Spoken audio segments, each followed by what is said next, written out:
Facebook ads. You either love them, hate them, or if you're like me, a little bit of both. In this video, I'm gonna walk you through the anatomy of $1 million plus Facebook ad from someone who has spent millions of dollars on the platform.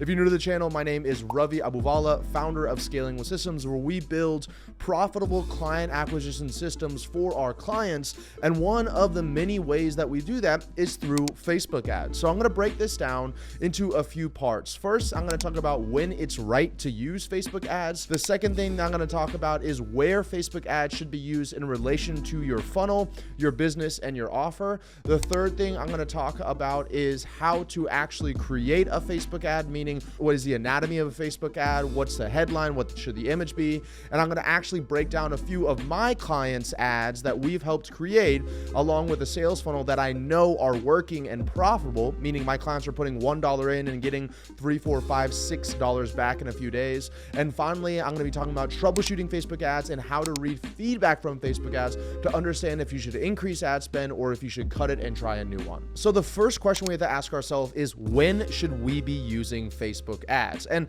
that's a legitimate question, and one that I get all the time from my clients and from friends and family. And the truth is, there's no real right answer, but these are some of the characteristics that I like to see when I'm ready to start running Facebook ads. Number one, I have product market fit, meaning that I already know that what I'm trying to sell, people want to buy. And the best way to know that is that people are currently buying it. If you're launching a business from scratch, or you're just relying on friends and family for referrals and you've never convinced a stranger in order to buy your stuff, I wouldn't necessarily start Facebook ads, because all Facebook ads are a tool to get more eyeballs. Same thing with YouTube ads, LinkedIn ads, and email.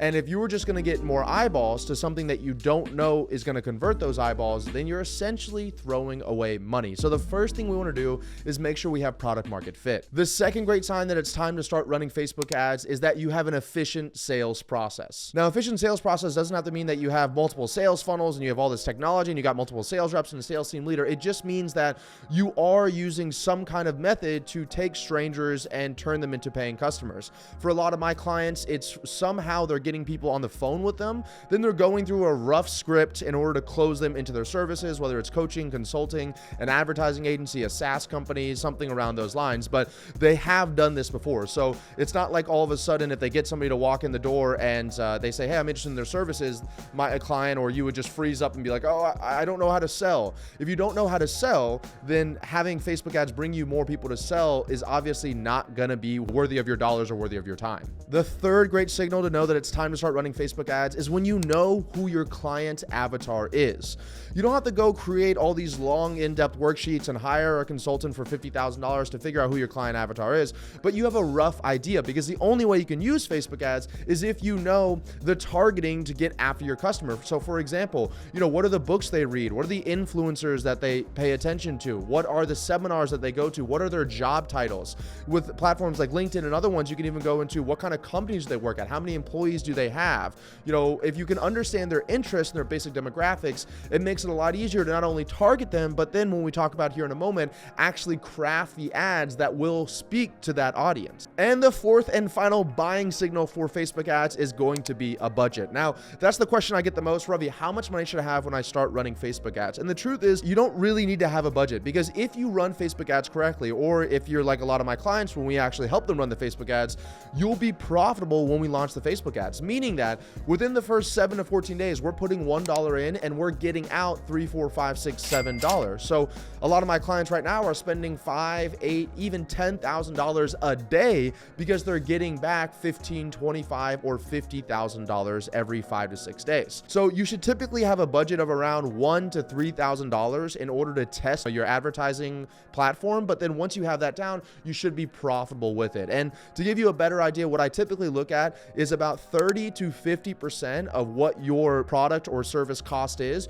you should be willing to spend in order to acquire that customer. So if you sell something for $1,000, then you should be willing to spend anywhere from $300 to $500 in order to acquire that customer through ads. All right, so now let's talk about where ads should be used in your overall sales process. So we're gonna throw on the screen right here my handy dandy iPad, and this is a graphic that I like to walk through with my clients so they understand the real true purpose of ads. A lot of people think ads ads are this magical end all be all and it's just going to make you a millionaire overnight. But ads are, like I said earlier, just a traffic mechanism. They are just a way to get more eyeballs. So if we zoom in right here, this is the overall, something I call the machine that I show my clients, but this is literally the entire sales process that typically a lot of my clients have inside their business so that they can understand, when someone comes in from a total stranger to a paid customer, what does that look like? And it includes, some kind of traffic mechanism, which we have over here. Then it includes some kind of lead capture mechanism, which we have right here. And that's typically a sales funnel or a website or, something to get the person from an eyeball to name, email, phone number, maybe even a booked appointment on the calendar. Then you have the sales mechanism, which is down here. And that's actually going to be, a discovery call, a demo call, whatever your sales process looks like. And then you have an onboarding and fulfillment mechanism over there where you're actually delivering what you promised them. And if you notice over here, if I zoom in, the ads, which is this portion right here, is such a small part of this entire portion. So when you're looking at ads and how can I run ads and when I should run ads, it's typically when you have the fulfillment mechanism down, so you have product market fit, you have an efficient sales process down so that you can get on the phone with these people and close them, which is right here, and then you actually have some kind of lead mechanism down. Now I'm going to show you how you don't necessarily have to have a sales funnel in a moment here, so I'm going to show you a kind of a way around that, but that's what we help our clients build, is profitable sales funnels, because it's a great way to then turn the eyeballs into leads, right? So just running an ad won't automatically turn someone into a lead. Actually, the majority of people that see an ad don't become a lead. And it's not the ad itself that turns people into the lead. It's what is the thing that they click after they go to the ad, okay? So that is overall where ads play a role inside of your entire business and your sales process. It is just the thing that drives traffic to the rest of the business. So if you can get the rest of the business dialed in, this part right here, then ads become very simple to then use in order to throw gas on the fire. All right, so continuing on with the theme here of where to use your Facebook ads, I'm going to give you two different examples of where you can connect your Facebook ads to, and then we're going to get into actually dissecting a few Facebook ads. So one of the places you can use Facebook ads is, like I said a moment ago, inside of a sales funnel. So you use ads, which are right here, in order to drive to typically an opt-in page, which is right here, that tells someone a little bit more information about what they're about to get access to and ask them to give you your name, email, phone number. Then an actual sales page. This is what the content is. So this is where you're teaching them something. I have other videos that I explain more in depth what a sales funnel is and what a sales letter is. I'll link those in the description down below.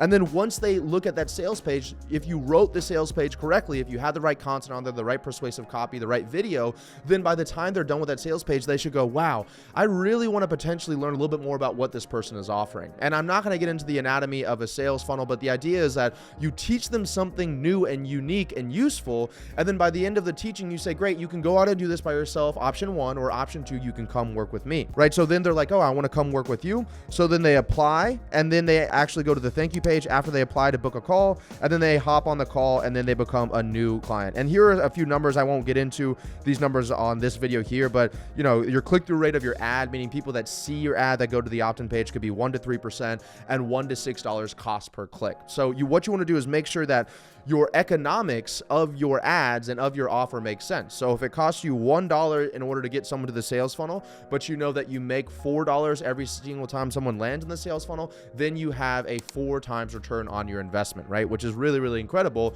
It's better than any of these crypto, real estate stocks, or anything else out there if you know what you're doing, okay? So that's one way you build a sales funnel. I like that because it has friction. So typically when people actually do book a time, they are more qualified. Now, the other thing I want to show you is kind of a shortcut version of the sales funnel, which is going to be when you have a lead form, and you can run that actually on Facebook. So what a lead form is Facebook's version of a sales letter. So instead of having to, get ClickFunnels and do all the hard work, which obviously the harder the work you do, the more money you make. But let's say you just want to skip ahead. You can go on Facebook and create what's known as a lead form on Facebook. And there you can create your sales funnel just by saying, here's the ad right over here. And then once they click on the ad, they don't even lead Facebook. It pops up a form on Facebook that says, hey, you want to learn a little bit more about this business and its offer, give us your name, email, phone number, whatever custom questions that you want. So you'll typically get lower cost per lead, lower cost for booked appointments here, but they didn't go through the sales funnel. They didn't watch a video. They didn't consume the content. So they're typically less qualified. So you have a lot more noise in the marketplace. You have a lot more noise in your sales cycle. So there's not a pro or a con to each. There's not like one that's the end all be all. I typically see, this one is business to consumer offers when the offer is not that complex, such as real estate or plumbing or something along those lines, like a local business. And the other one that we have here, which is going to be when you you have a more in-depth sales funnel is simply what I see, which is a B2B offer, when you're selling something a little bit more complicated and you want to make sure they're educated before they get on the call in the first place. And those are typically higher ticket items. Hey, really quickly, guys, if you are getting value out of this video, take 2 seconds to smash the like button, hit subscribe, and let me know in the comments down below, because obviously this takes a whole lot of time to create these and shoot these for you, and I only want to do it if you guys are getting value. All right, ladies and gentlemen, the moment you've all been waiting for. Now let's actually dive into the anatomy of a high converting Facebook ad. Once again, I have spent millions of dollars on Facebook ads and generated tens of millions of dollars collectively for myself and for my clients, so I know a thing or two about running them. So I'm going to give you the basic overlay of what a great Facebook ad looks like, what are the components of it, and then I'm actually going to break down the different ads that my clients have run that I know are profitable because I've helped them create them. So this is what your typical Facebook ad looks like here. The thing that's the most important when it comes to Facebook ad is you have to understand that this is what's known as disruption marketing. So when people are looking at this, you are disturbing their news feed. You are bothering them is essentially what it is. And so if you're going to bother them, you need to make sure you're providing value, and you need to understand that they're looking for any reason that they can just to scroll right past that ad. So every single element of this needs to be dialed in so that you can get the person's permission to take the next step, which is typically click on the ad. So the first thing you want to look at is this big part right here, which is going to be the creative. Okay, the creative on the Facebook ad is the most important part because that's what takes up the most real estate. Meaning that when someone's scrolling, the first thing they don't look at is the headline on the bottom or the text, the first line of text. The first thing they see is that image or video. Now, on the topic of image or video, you can go either way. You know, I see both of them working really well. You know, I don't really think that one's better than the other. It's all worth testing, which we're going to talk about here in a moment, but an image or a video. Now, the secret to a great image or video is a few things. First of all, we like to have the image or the video be native. Okay, so I'm gonna write that up top here, native. And what that means is that if they're scrolling and they see that image or video, before they even know that it's a sponsored post by Facebook, they think that it's one of their friends or their crazy uncle or their crazy aunt. So not having a really stock photo that's kind of like you look at it and you know that it's an ad, but instead have a real photo. I have a client that one of the best photos that he runs, and we're going to break down some of his ads here in a moment, is a photo of him and his baby. Okay, so like you'd think that that's not something someone would run an ad to, but it's native on the Facebook platform.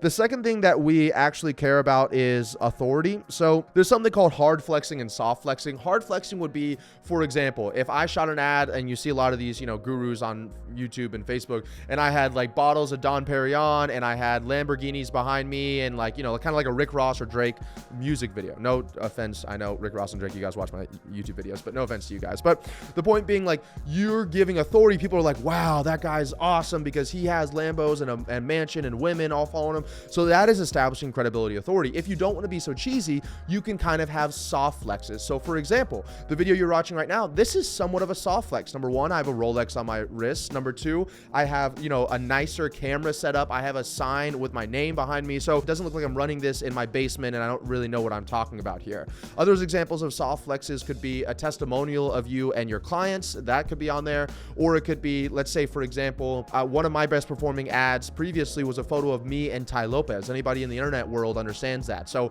it's a photo of me and Ty Lopez where I met him at an event. And if they're seeing that photo, and it's called authority by association, in the sense that people are like, wow, if Ty Lopez is hanging out with Ravi, Ravi must be an important person.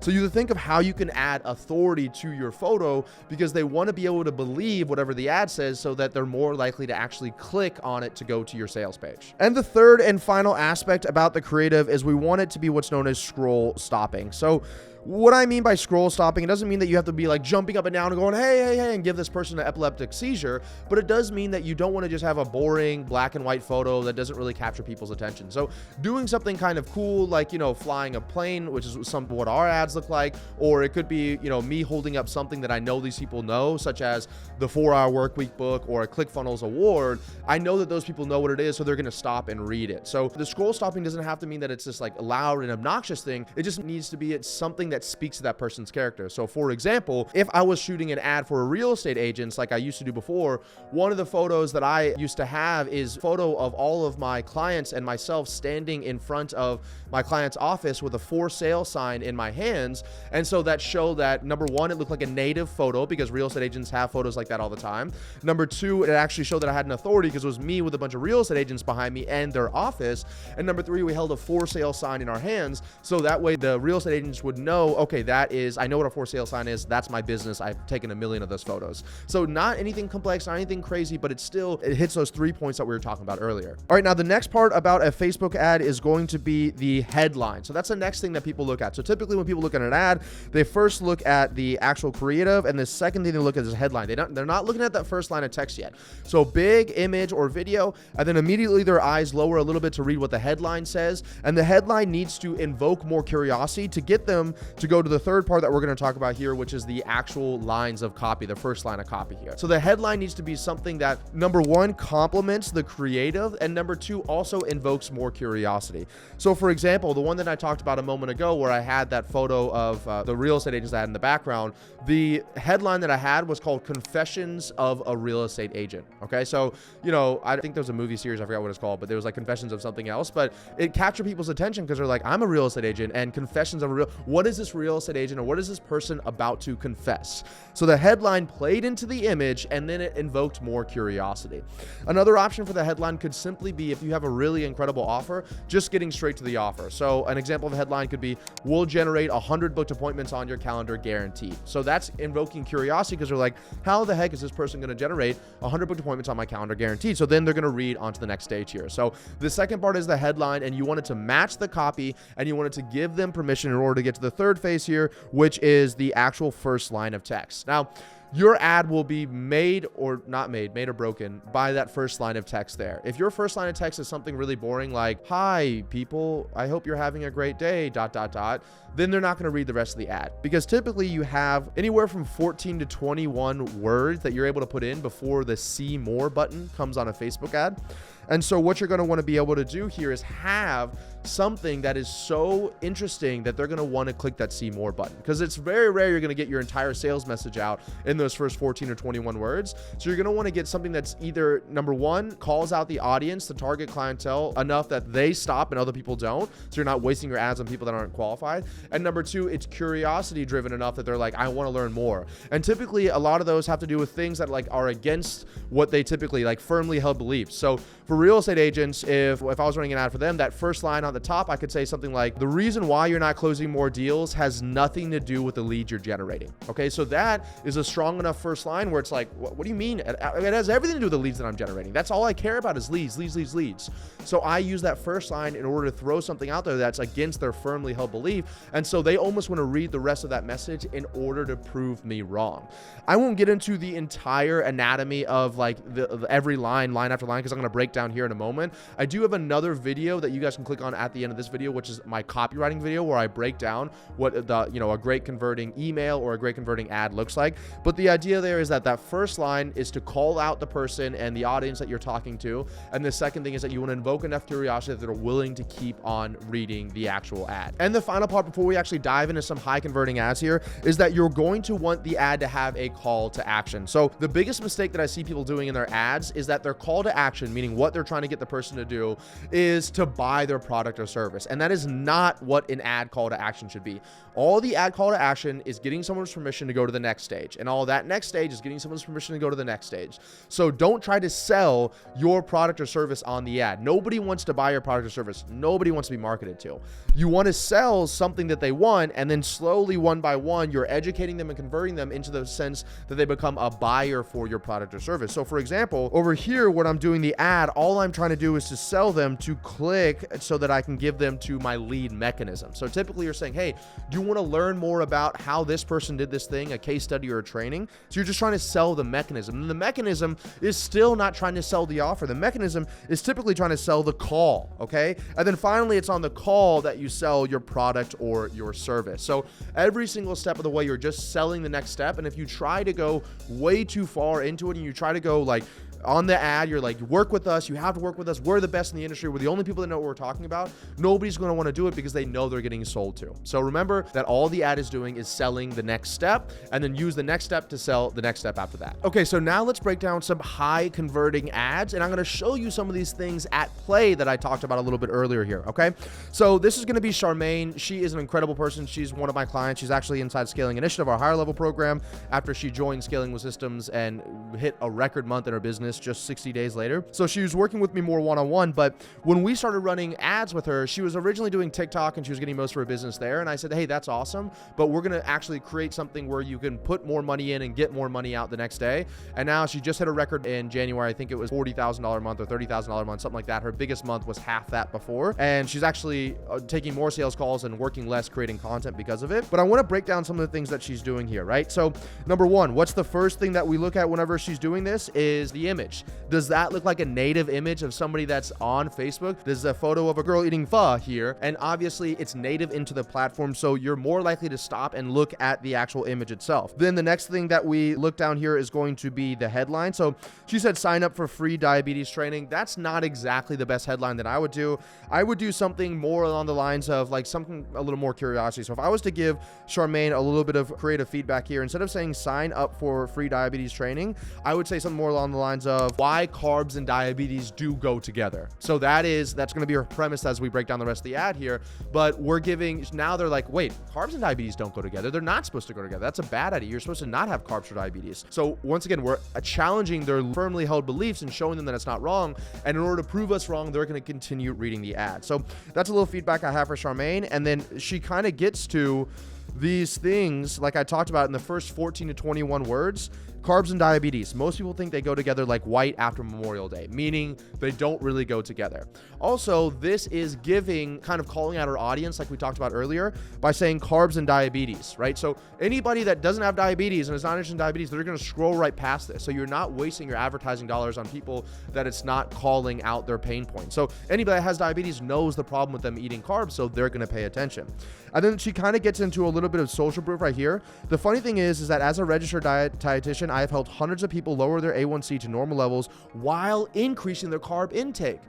So number one, she gave the authority where she said, I'm a registered dietitian and I've helped hundreds of people lower their A1C. So those are two big points of authority. So now they're like, oh, wow, maybe I should believe her. And the second thing is that she directly challenged their firmly held belief that you can have a lower A1C and you can have more carbs. Now, another thing that I recommend a lot of my clients doing is actually she put the call to action right underneath that, because what a lot of people will do is wait until the bottom of the ad to say, great, if you want to learn more, click here. But in reality, just these first 3 lines right here, or 5 lines, whatever it is, will be enough to convert a lot of people into clicking on the link. They might be like, wow, I'm already interested in learning more about this. So there's no reason in continuing telling those people if you don't need to. But for a lot of other people, they're still not convinced. So then she's going to go back into a little bit more sales copy here. Lower A1C while eating carbs. So she's calling out the question that they're typically going to have. I know it goes against everything else you read online, but let me introduce you to my client, Corinna. And then she goes into a social proof authority building where she's saying, here's my client, Corinna, who pretty much was able to do exactly what you're saying that you can't do. So I'm proving to you that it can be done. Want to know how she did it? I've recorded the exact steps of how she did it inside this free training here. Is Charmaine saying right here, come work with me? Is she saying buy my stuff? Is she saying I'm the only one that can do this? No, all she's doing is saying, come to my free training where I'm going to explain to you a little bit more about what you can learn from this. And Charmaine's selling $3,000 coaching program where she helps, and she has, she's a client of mine. I've helped her build the funnels and ads. She has hundreds of great case studies and testimonials. So she is profitable. I think she's putting $1 in and getting $6 or $7 out every few days running these ads here. All we're doing right now is increasing advertising spend. So great job, Charmaine, on this ad. All right, on to ad example number 2. So this is one of my clients, Peter Thames. He is an incredible guy. When he first joined Scaling with Systems, he was telling me that his target market is going to be home service businesses, and he was trying to scale his ads and his offer to them. And then we kind of had some challenge beliefs that I had to challenge Peter for. Number one, he thought that he couldn't go as deep and target people that were specifically home service businesses with 3+ salespeople. And I said, look, if you run ads that speak directly to that person, then you are going to be able to get that person to respond. And he's, oh, those people aren't Facebook. I said, look, Peter, just run the ads and call them out and you might be surprised. The second thing that Peter thought was that people that were running a home service business, people who were doing $5, $10, $15, $20 million a year with 3+ salespeople, they're not going to watch a long form VSL for 15, 20, 30 minutes. That's another really, firmly held belief that people have, is no one's going to watch these videos.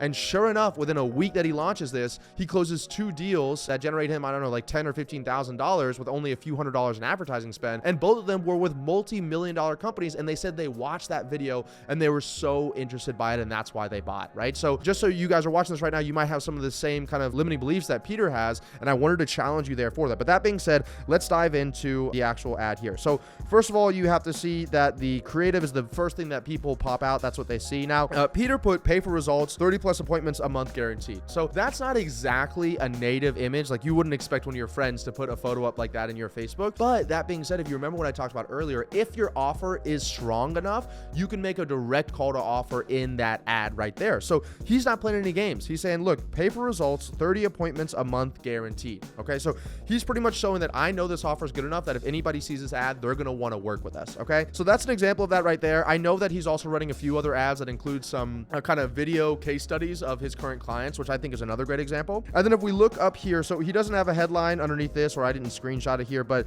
if I was to put a headline, I would probably match exactly what I had on the pay for results. So I'd say something along the lines of, want to know how we guarantee 30 appointments for home service businesses, ? Okay. So that's, once again, curiosity driven, calls them out. And then if we zoom in here, you can see, are you a home service business with 3+ sales team looking to break through your revenue this year? Calls them out immediately, and it's super specific. So anybody that is that, they're going to read it. Anybody that's not that, they're going to keep on going. We're putting together a video that gathers all of the insights and frameworks we use to add an extra 30-70 appointments for our clients every month. So there's the authority building right there. This is generating 30 to 70 appointments a month for our clients. In order to be able to do that, he obviously has to have clients. So authority building right there. Also says track record is strong. So once again, a little bit more authority building, showing that, look, this is why you should believe me. This is why you should listen to me. He's helped 112 home service businesses, 23 million revenue generated. Goes into more with our clients down here. So a lot of social proof, And then it gives a reason why he's doing this call to action. We're rapidly growing and wanted to share what works for our clients. So watch the guide here, and they can click on that and they can go to their video sales letter page that Peter created using our framework. Okay. So gave the big call to action at the very top here. Then he goes into a bunch of social proof of why they should listen to him. Then he goes into the call to action, which is, hey, we are crushing it so much that we just want to show other people why this is the case. Click here to learn a little bit more. Then he covers some more information about what's going to happen once they click on that page. They're going to learn these things. And then once again, another call to action on the bottom. So follows all the typical things that I talked about, social proof, calls to action, calls out the actual target market, explains to them what they're going to learn all inside that ad. So really, really killer ad for Peter. I think like I said, he's putting $1 in and getting like $10, $15, $20 out for multi-millionaire business owners. Okay. And finally, let's talk about Ravi. What do I do if the Facebook ads don't work? Or how do I know the Facebook ads are working? I'm going to keep this very simple for you. This is what is known as a feedback loop. Okay. So that is really what you're looking for at every aspect of your business, but specifically for Facebook ads. So the only way you will know if a Facebook ads work, sure, you can take this video and you can consume it, and then you can type out an ad and you can put it up there, and that will give you the best chance of success. That's what we help our clients do, and that's why a lot of them are able to have profitable ads from the beginning. But in reality, what you have to do is you have to actually post the ad. We have to put advertising dollars behind it, because the only way we know if the ad's going to work is if we put the ad to work, is if we actually put it out in the marketplace and see if people are clicking on it. How do we know if an ad works? Well, if they are doing the thing you want them to do, if they're clicking on it. A great click-through rate, meaning, what is the amount of people that see the ad that click on it, is anywhere from 1% to 3%. So it's called a unique outbound link click rate, meaning how many people that see the ad are going from Facebook to your website to learn more. And I like to see a 1% to 3%. If you're really good, like a lot of my clients, how we teach them, it could be 5, 6, 7%, right? So if you post the ad up there and you're not getting anybody to click, or it's not producing you any booked appointments or any leads or any dollars on the bottom here, then we need to go back to the drawing board and we need to adjust on there what the problem is. Okay. And that's all you're doing in the very beginning. You're trying to see every step of the way, how do I get someone to click on this ad? Once the ad is done, then you're looking at maybe the sales funnel you're trying to get. How do I get a sales funnel that's going to convert people? I'm getting people to the sales funnel, but they're not buying or they're not booking an appointment. So then the problem's not on the ad, it's on the sales funnel itself. So when it comes to the actual troubleshooting a Facebook ad, I don't have enough time in this video to go too in depth on it. If you want to learn a little bit more about it, you can comment down below and I'll create a separate video on like how to understand the feedback and the data behind a Facebook ad. But the big thing is you have to post it and then you have to get feedback. And the bottom line is that is it generating you interest for your business? That's the thing you only care about. And then is it generating booked appointments or closed deals for your business? If it is, we want to increase the advertising spend. If it's not, we want to go back to the drawing board, rewatch this video, and create another version of that ad. So there you have it, ladies and gentlemen, the anatomy of a high converting Facebook ad. I walked you through exactly when you should be running Facebook ads, where Facebook ads should be inside of your sales process, what the anatomy of a great Facebook ad looks like, and how to troubleshoot the Facebook ads themselves. Now, the question you might be asking yourself is, Ravi, this is incredible and all, but how do I actually make sure that whatever I'm driving the Facebook ad to is profitable? How do I know that the Facebook ad itself is a good? What if I want more examples of profitable Facebook ads? I want to invite you to click the link in the description down below. I have a totally new training that I want you to get access to, where I give away what's known as my client acquisition pack, which is actually everything that I have created in the past 3 years running a multiple 8-figure business. I packed it into one small mini course that you can get your hands on by clicking the link in the description below right now. If you guys got value out of this video, be sure to smash the like button, hit subscribe, and then check out the video on your screen here, which is actually going to be me setting up an entire sales funnel from scratch so you actually have something to drive the ad to. I'll see you guys in that training.